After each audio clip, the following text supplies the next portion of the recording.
O Senhor esteja convosco. Ele está no meio de nós. Proclamação do Evangelho de Jesus Cristo segundo... Glória a vós, Senhor.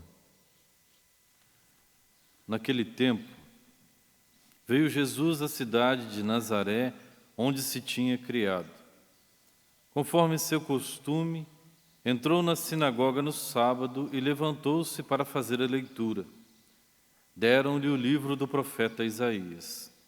Abrindo o livro, Jesus achou a passagem que está escrito: O Espírito do Senhor está sobre mim, porque Ele me consagrou com a unção, para anunciar a boa nova aos pobres. Enviou-me para proclamar a libertação aos cativos e aos cegos a recuperação da vista, para libertar os oprimidos e para proclamar um ano da graça do Senhor. Depois fechou o livro, entregou-o ao ajudante e sentou-se. Todos os que estavam na sinagoga tinham os olhos fixos nele.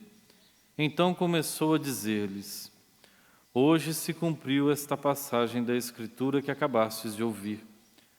Todos davam testemunho a seu respeito, admirados com as palavras cheias de encanto que saíam de sua boca. E diziam: Não é este o filho de José? Jesus, porém, disse: Sem dúvida, vós me repetireis o provérbio: Médico, cura-te a ti mesmo. Faze também aqui em tua terra tudo o que ouvimos dizer que fizeste em Cafarnaum. E acrescentou: Em verdade eu vos digo que nenhum profeta é bem recebido em sua pátria. De fato, eu vos digo, no tempo do profeta Elias, quando não choveu durante 3 anos e 6 meses, e houve grande fome em toda a região, havia muitas viúvas em Israel. No entanto, a nenhuma delas foi enviado Elias, senão a uma viúva que vivia em Serepta, em Sidônia. E no tempo do profeta Eliseu, havia muitos leprosos em Israel. Contudo, nenhum deles foi curado, mas sim Naamã, o sírio. Quando ouviram estas palavras de Jesus, todos na sinagoga ficaram furiosos. Levantaram-se e o expulsaram da cidade.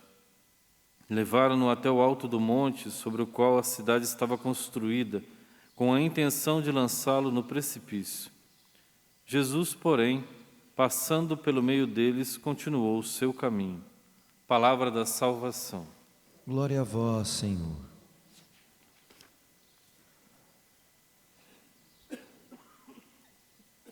Ave Maria, cheia de graça, o Senhor é convosco. Bendita sois vós entre as mulheres, e bendito é o fruto do vosso ventre, Jesus. Santa Maria, Mãe de Deus, rogai por nós, pecadores, agora e na hora de nossa morte. Amém. Diácono, filhos e filhas, nós temos com a Igreja a oportunidade de toda segunda-feira rezar pelas almas dos fiéis defuntos, né? A Igreja consagra cada dia da semana a uma intenção particular e na segunda pelas almas dos fiéis defuntos. Por que é tão importante rezar pelas almas dos fiéis defuntos? Bom, é tão maravilhoso ser católico que nós não nos separamos de quem amamos, mesmo que essa pessoa tenha morrido. Que bênção é rezar pelos nossos falecidos a cada Santa Missa. Eu posso testemunhar, eu tenho meu pai falecido desde que eu tinha 6 anos de idade. E cada Santa Missa é um momento oportuno para rezar pela sua alma e estar de alguma forma unido a ele e amando o meu pai, e honrando o meu pai, mesmo já falecido. Uma graça muito grande daqueles que rezam pelas almas do purgatório é que quando uma alma sai do purgatório e entra no céu, claro, pelo auxílio de nossas orações, o seu anjo da guarda, que cumpriu a sua última missão, que é consolar a alma no purgatório até que ela entre no céu, aquele anjo fica muito grato àqueles que rezaram, àqueles que fizeram esta oferta de oração para que aquela alma entrasse no céu. E torna-se também um anjo defensor e auxiliador da nossa caminhada de santidade. É óbvio, aquele que entra no céu torna-se um santo e diante de Deus intercede por nós. Então rezemos pelas almas do purgatório, não deixemos cair no esquecimento este grande ensinamento da Igreja.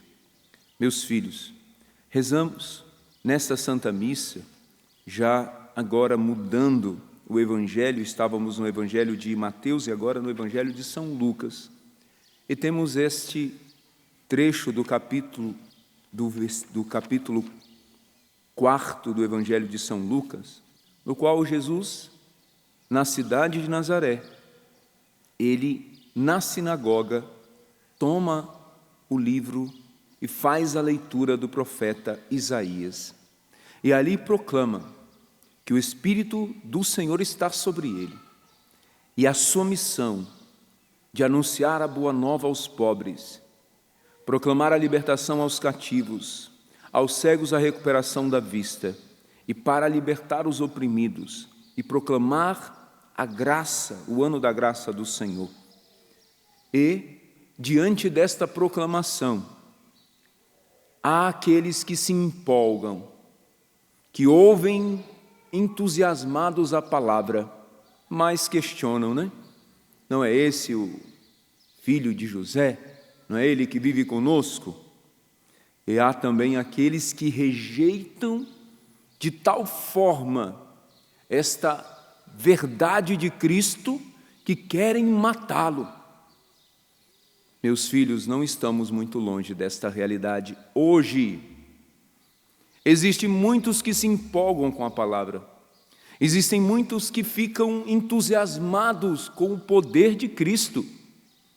Mas entusiasmo, se não há perseverança e verdadeira conversão, não leva à mudança, não transforma o coração e não faz viver o Evangelho. Empolgação não precisa nem dizer, né?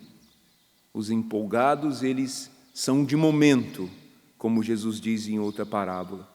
E logo, quando vem a perseguição e a tribulação, abandonam o ensinamento de Cristo e o seu Evangelho.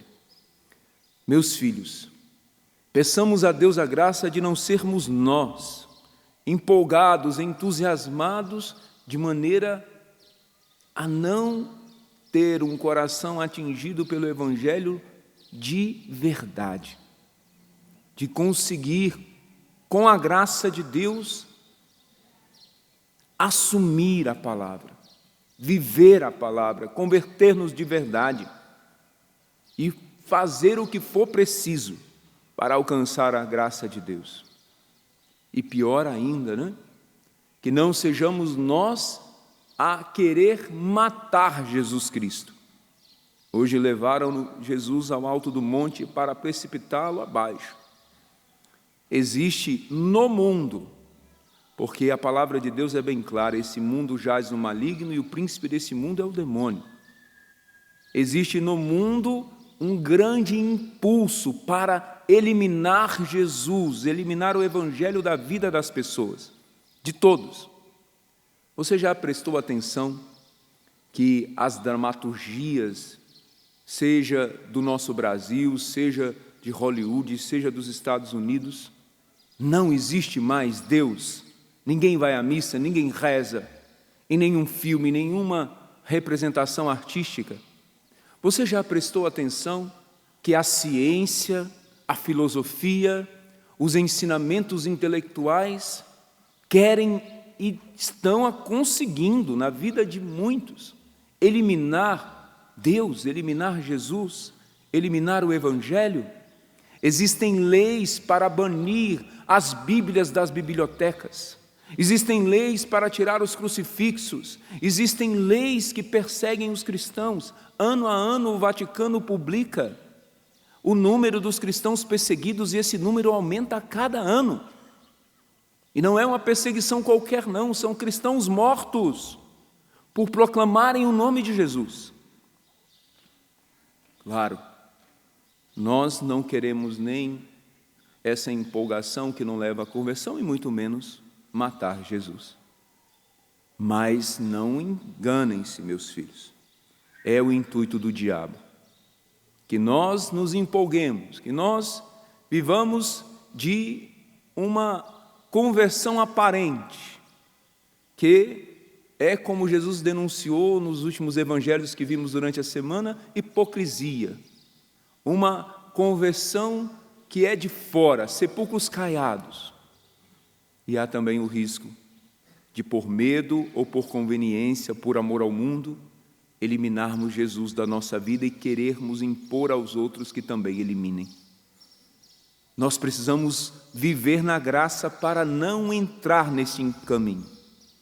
Viver na graça, pelo amor de Deus. Onde estão os homens e mulheres que vivem na graça, que se esforçam todos os dias para rezar? Vocês lembram das 5 pedrinhas que Padre Jonas nos ensinou com tanto entusiasmo, com tanto vigor, com tanta força, nesta canção nova por tantos anos? Vocês lembram das 5 pedrinhas? Vocês estão rezando as 5 pedrinhas? Vocês rezam o rosário, vocês fazem jejum, abstinência, vocês se confessam, vocês adoram e comungam Jesus. O padre dizia, é um remédio tão poderoso que precisa ser em dose dupla diariamente. E pior ainda, né? Como é que está a confissão de vocês? Como é que vocês estão diante de Deus e da sua misericórdia no sacramento da confissão? Me perdoem, mas dói muito. Todos os dias receber fiéis, na Canção Nova, não é em qualquer lugar, né? Que vão aos confessionários dizendo que há anos, 2, 10, 20, 30, 40, uma vida sem confissão. Como nós vamos dar a vida pelo Evangelho se não temos o auxílio da oração, se não temos o auxílio dos sacramentos? Não há como, meus filhos, não existe. E é um esforço tremendo, né? Viver as 5 pedrinhas. Eu sou da Canção Nova há 17 anos, né? Vou fazer 17 anos agora. E nunca foi fácil. E garanto para vocês que nunca será. E nós não podemos desistir. Estamos no ano santo da esperança, amém? Você tem esperança de tornar-se um homem, uma mulher de Deus que dá a vida pelo Evangelho? Mas isso não vai vir mexendo no celular não, viu? Isso não virá de boa, de perninha para o ar, com medo dos sacramentos, fechados em suas casas, em ensinamentos contrários ao sacramento, que nós devemos confessar direto com Deus, ou que os padres são pecadores e eu não devo ir até um padre porque um padre peca igual eu. Meu Deus, inventou a roda que os padres pecam. Inventou a roda, né? Você quer padre anjo, perfeito? Se você encontrar, me avisa que eu quero ir lá também, né? Encontrar um padre anjo perfeito. Não sei se você sabe, mas Jesus Cristo, quando veio ao mundo, instituiu a sua igreja, chamando 12 discípulos, os padres que ele ordenou. E dentre esses estava Judas, que se perdeu.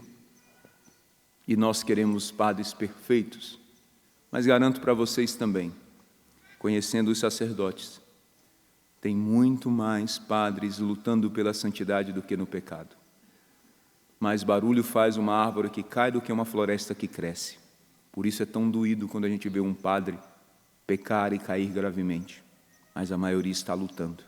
Então, pelo amor de Deus, meus filhos, para não viver uma empolgação que não leva à conversão e para não eliminar Jesus de nossa vida, vamos viver sustentados pela oração e pelos sacramentos. Louvado seja nosso Senhor Jesus Cristo.